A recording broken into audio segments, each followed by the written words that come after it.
اذا تبايعتم بالعنا واخذتم اذناب البقر ورديتم بالزرع وتركتم الجهاد وسلط الله عليكم ذلا لا ينزعه حتى ترجعوا الى دينكم. نبی کریم صلی اللہ علیہ وسلم نے فرمایا تھا اے گوریا کے مسلمانوں، اے کٹیار کے مسلمانوں، کہ مسلمان چائے کی دکانوں پہ بیٹھ کر تبصرہ کرتے ہیں، چرچا کرتے ہیں آپس میں، یار کیا بات ہے ہمارے اوپر اتنا ظلم ہو رہا ہے، ہماری مسجدیں توڑی جا رہی ہے، ہمارے گھروں پر بلڈوزر چلایا جا رہا ہے، کیا بات ہے؟ تو کوئی کہتے ہیں یار بی جے پی کی سرکار ہے اس لیے ایسا ہو رہا ہے، اگر بی جے پی کی سرکار ہٹ جائے گی تو ہمیں عزت مل جائے گی. نہیں، پتہ ہے کیوں ایسی حالات ہے میرے پیارے ساتھیوں؟ جب ہم نے اور آپ نے، غور کیجئے میری باتوں کو، زندگی بھر کام آئے گی یہ بات انشاءاللہ، جب ہم نے اور آپ نے اپنے دامن کو گناہوں سے پر کر لیا تو اللہ نے ظلم کو ہمارے اوپر مسلط کر دیا. بات سمجھ میں آئی؟ جب ہم نے نبی کا طریقہ چھوڑ دیا، جب ہم نے اور آپ نے قرآن و حدیث کے راستے پر زندگی گزارنا چھوڑ دیا تو میرے پیارے ساتھیوں اللہ تبارک و تعالیٰ نے ہمارے اوپر اور آپ کے اوپر ظلم کو مسلط کر دیا اور اس ذلت کو ہمارے اوپر اور آپ کے اوپر مسلط کر دیا. آئیے واقعہ میں آپ کے سامنے لے کر آتا ہوں. اے بھارت کے مسلمانوں سنو، اے لوگوں، آج تمہارے اوپر ظلم و ستم کے پہاڑ توڑے جا رہے ہیں، تو آج تم لوگ کسی وشیش اور خاص پارٹی کو ذمہ دار قرار دے رہے ہو. لیکن سنو، اسی طرح اس دنیا کے اندر اتہاس اٹھا کر پڑھیے، ہسٹری اٹھا کر پڑھیے تو آپ کو پتا چلے گا ایک بڑا ظالم بادشاہ تھا، بڑا ظالم، یہ چائے والا اس کے سامنے کچھ بھی نہیں ہے، کچھ بھی نہیں اس کے سامنے، اتنا بڑا ظالم تھا. نام کیا تھا؟ ان کا نام حجاج بن یوسف تھا. اے لوگوں، حجاج بن یوسف اپنے لوگوں کے اوپر، اپنی رعایا کے اوپر بہت زیادہ ظلم و ستم کیا کرتا تھا، ان کے اوپر ظلم و ستم کے پہاڑ توڑا کرتا تھا. ایک دن کیا ہوا، اس دور میں کچھ لوگ امام حسن بصری رحمت اللہ علیہ کے پاس شکایت لے کر آتے ہیں اور کہتے ہیں کہ امام صاحب یہ حجاج بن یوسف ہمارے اوپر ظلم کر رہا ہے، یہ حجاج بن یوسف ہمارے اوپر اتیاچار کر رہا ہے، یہ حجاج بن یوسف کے ظلم کی انتہا ہو گئی ہے، اے امام صاحب آپ ہی کچھ کر دیجئے. میرے پیارے ساتھیوں یہ واقعہ میں آپ کے سامنے کیوں بتا رہا ہوں، آئیے میں آپ کو جواب دے کر جاتا ہوں. میرے پیارے ساتھیوں آج سے 1000 برس پہلے، 500 برس پہلے، 600 برس پہلے وہ حجاج بن یوسف جب ان لوگوں کے اوپر ظلم کر رہا تھا، لوگوں کے اوپر اتیاچار کر رہا تھا، اور لوگ جب شکایت لے کر امام حسن بصری رحمت اللہ علیہ کے پاس آئے تو امام حسن بصری رحمت اللہ علیہ نے جواب دیا. اور آج وہی جواب مولوی تنویر عالم بھارت کے مسلمانوں کو دے کر جا رہا ہے.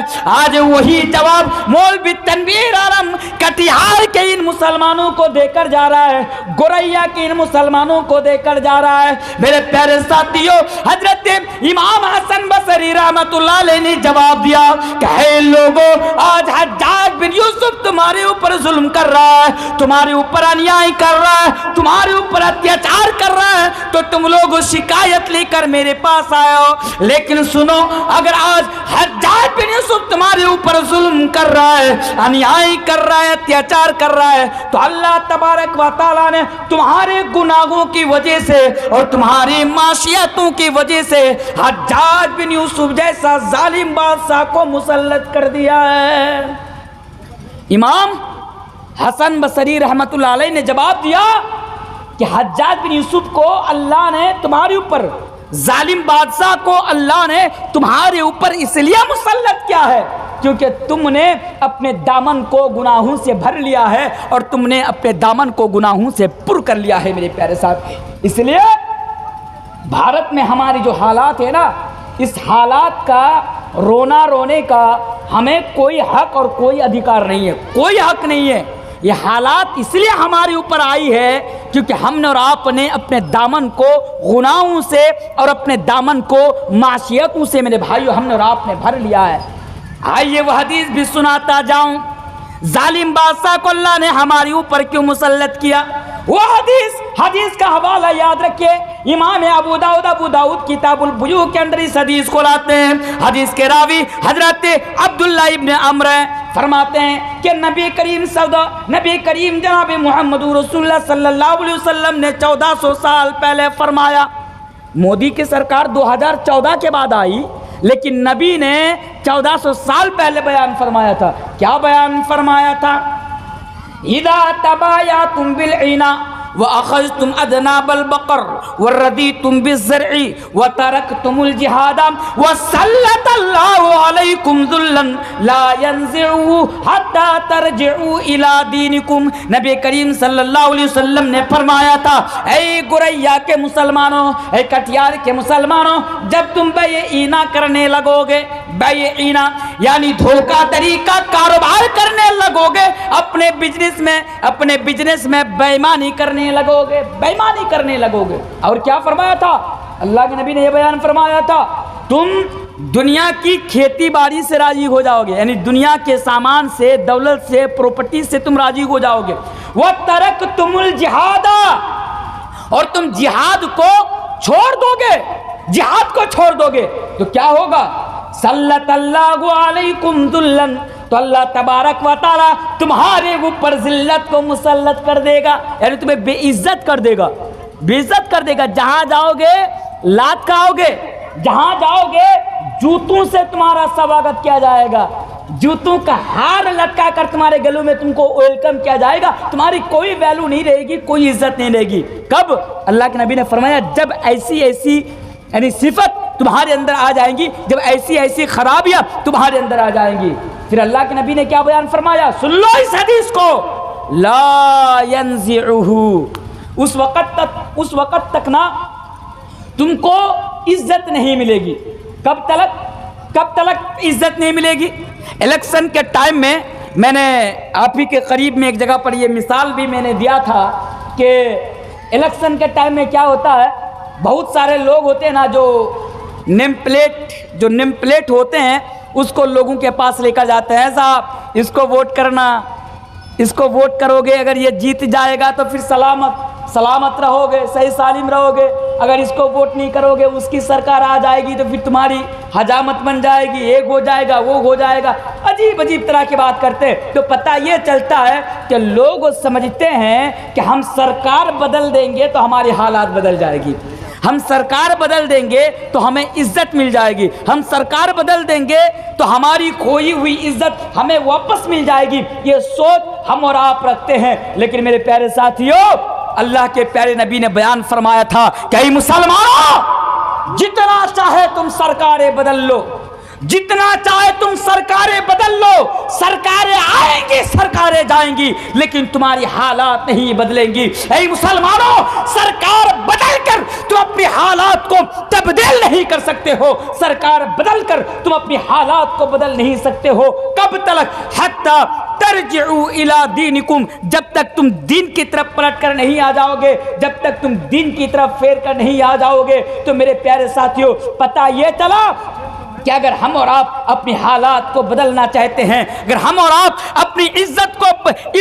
کھوئی ہوئی عزت کو واپس پانا چاہتے ہیں، کہ اس کے لیے شرط ہے، اس کے لیے ضروری ہے کہ ہم اور آپ کو حتی ترجعوا الی دینکم، دین کی طرف پلٹ کر آنا ہوگا، دین کی طرف پھیر کر آنا ہوگا. اور میرے پیارے ساتھیوں، انشاءاللہ اگر بھارت کے مسلمان اگر قرآن اور حدیث کی طرف پلٹ آئے، اگر بھارت کے مسلمان دین کی طرف پلٹ آئے، تو انشاءاللہ الکھوئی ہوئی عزت مسلمانوں کو واپس مل جائے گی. اس لیے ضروری ہے کہ آپ دین کی طرف پلٹ آئے، قرآن اور حدیث کی طرف پلٹ آئے. پلٹ آنے کا مطلب یہ ہے کہ قرآن آپ کو جو راستہ دکھائے آپ اس راستے پر چلے، حدیث جو راستہ آپ کو دکھائے آپ اس راستے پر چلے، انشاءاللہ پھر آپ کو کامیابی مل جائے گی. آپ کو پتہ ہے، آئیے اور ایک واقعہ میں آپ کے سامنے، ایک اور آیت میں آپ کے سامنے پڑھ کر چلا جاتا ہوں.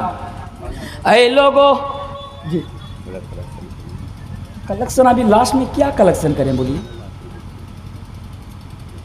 کلیکشن کتنے سارے مقرر آئے، وہ لوگ چلے گئے تو رات کا ٹائم ہے، سب تو بھاگنے والے ہیں. اب میں کلیکشن نہیں کرتا ہوں، معاف کیجیے گا. تو جو میں بول رہا تھا آپ کے سامنے، کیا بول رہا تھا کہ اچھا آپ لوگوں کو نیند آ رہی ہے، پریشانی ہو رہی ہے آپ لوگوں کو، انشاءاللہ 10 منٹ ویٹ کیجیے، انشاءاللہ ختم کر دوں گا. پھر تو جو میں بول رہا تھا اللہ تبارک و تعالیٰ قرآن کریم کے اندر بیان فرماتا ہے ظہر الفساد فی البر والبحر بما کسبت ایدی الناس لیذیقہم بعض الذی عملوا لعلہم یرجعون۔ اس کا معنی جانتے ہیں؟ اس کا معنی ہوتا ہے کہ آج ہمارے ساتھ اور آپ کے ساتھ جو ہو رہا ہے، اللہ تبارک و تعالیٰ قرآن کریم کے اندر بیان فرماتا ہے لوگوں میں تمہیں نا تمہارے کرموں کا مزہ چکھا رہا ہوں۔ اللہ کہتا ہے کہ اے بھارت کے مسلمانوں، میں تمہیں تمہارے کرموں کا مزہ چکھا رہا ہوں۔ کیوں؟ تاکہ تم دین کی طرف پلٹ کر آ جاؤ، تاکہ تم دین کی طرف پلٹ کر آ جاؤ۔ اسی طرح اللہ تبارک و تعالیٰ قرآن کریم کے اندر کسی اور جگہ پر بیان فرماتا ہے وما اصابکم من مصیبت فبما کسبت ایدیکم ویعفو عن کثیر۔ اس کا معنی یہ ہوتا ہے، اللہ تبارک و تعالیٰ فرماتا ہے کہ مسلمانوں جب تمہارے پاس کسی قسم کی تکلیف آئے، جب تمہارے پاس کسی قسم کی پریشانی آئے، جب تمہارے پاس کسی قسم کی آفتیں آئے، تو تم سمجھ لینا کہ یہ تمہارے کرموں کا پھل ہے، یہ تمہارے کرموں کا نتیجہ ہے، یہ تمہارے ہاتھوں نے کمایا ہے۔ میرے پیارے ساتھیوں، تو اس سے بھی پتہ یہ چلتا ہے کہ جب تک ہم اور آپ اپنے دامن کو پاک صاف نہیں کریں گے، ہم اپنے دامن سے گناہوں کو نہیں ہٹائیں گے، گناہوں کا دھبا کو نہیں دھوئیں گے، میرے پیارے ساتھیوں تب تک ہم اور آپ عزت نہیں پا سکتے ہیں۔ اس لیے بارہا میں آپ سے یہی پیغام اور لاسٹ کے ٹائم میں یہی میسج دے کر جا رہا ہوں کہ مسلمانوں جو ہوا سو ہوا، بند کیجئے۔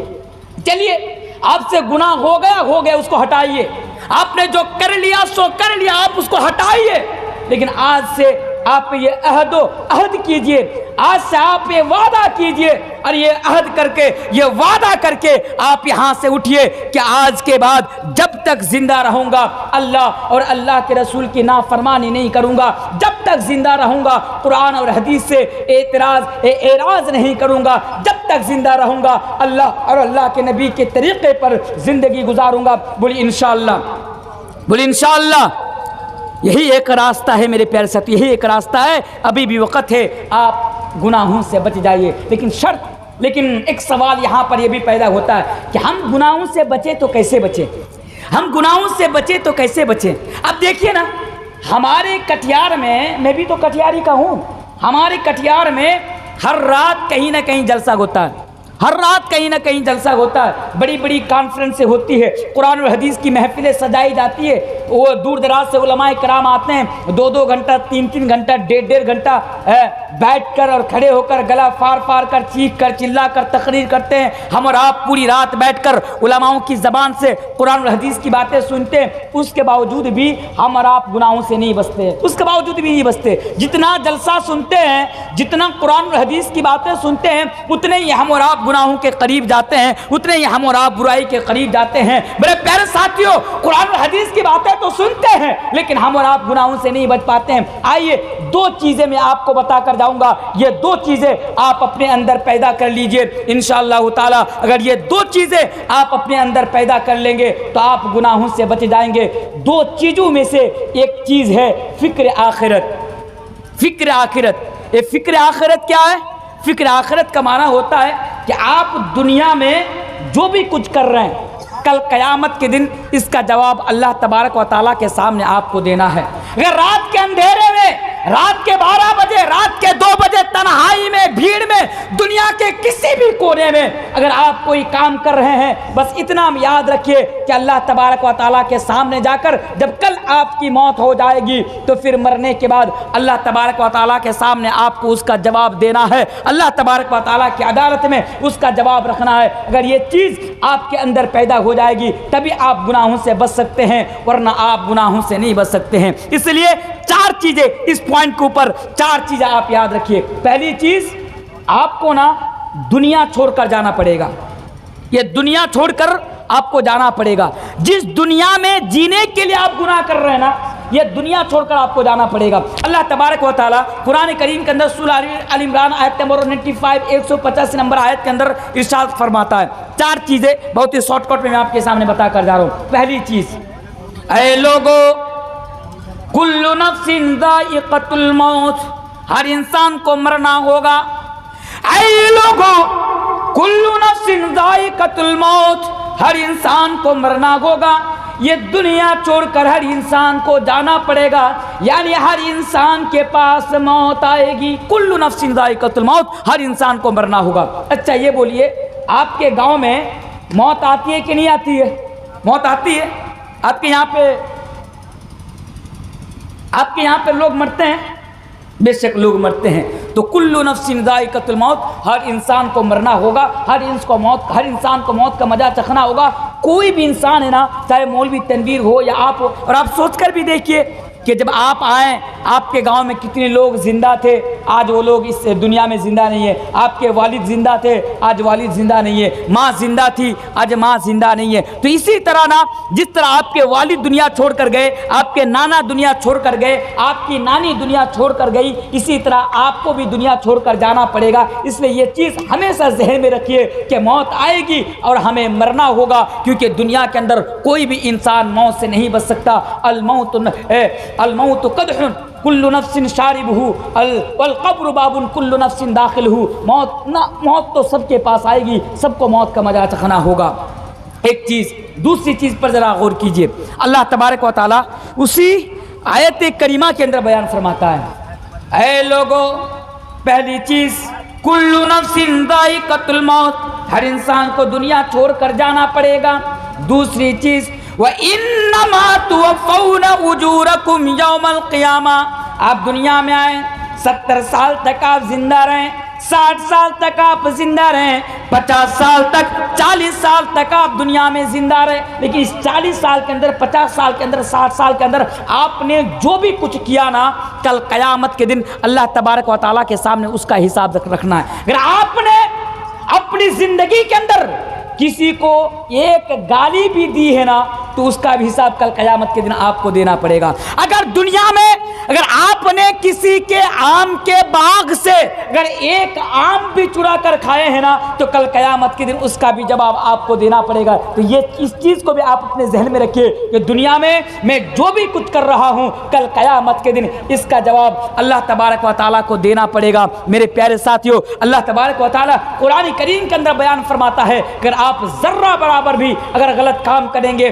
تو اس کا بھی بدلہ آپ کو دیا جائے گا, اور اگر ذرہ برابر بھی اگر غلط کام کریں گے تو اس کا بھی بدلہ آپ کو کل قیامت کے دن دیا جائے گا. یہ دو چیز ہو گئی. تیسری چیز پر ذرا غور کیجئے میرے پیارے ساتھیوں. تیسری چیز یہ ہے کہ فمن زحزح کل نفس ذائقۃ الموت وانما توفون اجورکم یوم القیامہ فمن زحزح عن النار وادخل الجنۃ فقد فاز. یہ ایک اس کے اوپر بھی لمبی بحث کی جا سکتی ہے, اس کے اوپر بھی بہت دیر تک بات کی جا سکتی ہے میرے پیارے ساتھیوں. لیکن اللہ تبارک و تعالیٰ فرماتا ہے کہ دنیا کے اندر کامیاب انسان وہی ہے جو قرآن اور حدیث کے مطابق زندگی گزارے, اور کل قیامت کے دن اللہ تبارک و تعالیٰ اس کو جہنم کے عذاب سے بچا لے اور جنت کے اندر داخل کر دے. اور چوتھی چیز اس پوائنٹ کی اللہ تبارک و تعالیٰ فرماتا ہے کہ اے لوگو, وما الحیات الدنیا الا متاع الغرور. دنیا کو بہتر بنانے کے لیے آپ نہ جانے کتنے اپرادھ کرتے ہیں, دنیا کو بہتر بنانے کے لیے نہ جانے آپ کتنے جرم کرتے ہیں, دنیا کو بہتر بنانے کے لیے نہ جانے آپ کتنے گناہ کا کام کرتے ہیں, دنیا ہی کو بہتر بنانے کے لیے آپ اپنے بھائی کا حق مارتے ہیں, دنیا ہی کو بہتر بنانے کے لیے آپ اپنی بہن کا حق مارتے ہیں, دنیا ہی کو بہتر بنانے کے لیے آپ اپنے گاؤں کے اس یتیم کا حق مارتے ہیں, آپ اپنے گاؤں, آپ اپنے گھر کے قریب اپنے پڑوسی کا حق مارتے ہیں دنیا کو بہتر بنانے کے لیے. لیکن میرے پیارے ساتھیوں, اللہ تبارک و تعالیٰ فرماتا ہے کہ وما الحیات الدنیا الا متاع الغرور. یہ دنیا کی زندگی تو دھوکے کی زندگی ہے, یہ دنیا تو بس دھوکا ہے. اس لیے میرے پیارے ساتھیوں, اس کو بھی آپ اپنے ذہن میں رکھیے کہ دنیا چھوڑ کر ہمیں جانا پڑے گا, یہ دنیا چھوڑ کر ہمیں جانا پڑے گا. لیکن ہاں, یہاں پر اور ایک حدیث مجھے یاد آ گئی کہ ہماری ذلت کے پیچھے بھی ایک وجہ یہ ہے کہ آج ہم اور آپ دنیا پرست ہو چکے ہیں. دنیا پرست, حالانکہ اللہ تبارک و تعالیٰ نے قرآن کریم کے اندر بہت ساری جگہوں پر اور بہت سارے مقامات پر ہمیں اور آپ کو یہ کہا, یہ میسج دیا کہ لوگوں دنیا کی محبت کو اپنے اندر پیدا مت کرو, کیونکہ دنیا ختم ہونے والی ہے, دنیا فنا ہونے والی ہے, دنیا مٹنے والی ہے, اور دنیا کی زندگی کو اللہ تبارک و تعالیٰ نے کھیل اور تماشا کہا ہے کہ اعلموا انما الحیات الدنیا لعب ولہو وزینہ. اللہ تبارک و تعالیٰ فرماتا ہے, اور نبی بھی بیان فرمائے تھے. ایک حدیث ہے ابو داؤد کتاب الفتن کی حدیث ہے, حدیث کے راوی حضرت ثوبان رضی اللہ تعالیٰ عنہ ہے. اللہ کے نبی نے بیان فرمایا تھا یوشک الامم ان تداعى علیکم کما تداعى الکلۃ الی کساتها فقال قائل ومن قلۃ نحن یومئذ فقال بل انتم یومئذ کثیر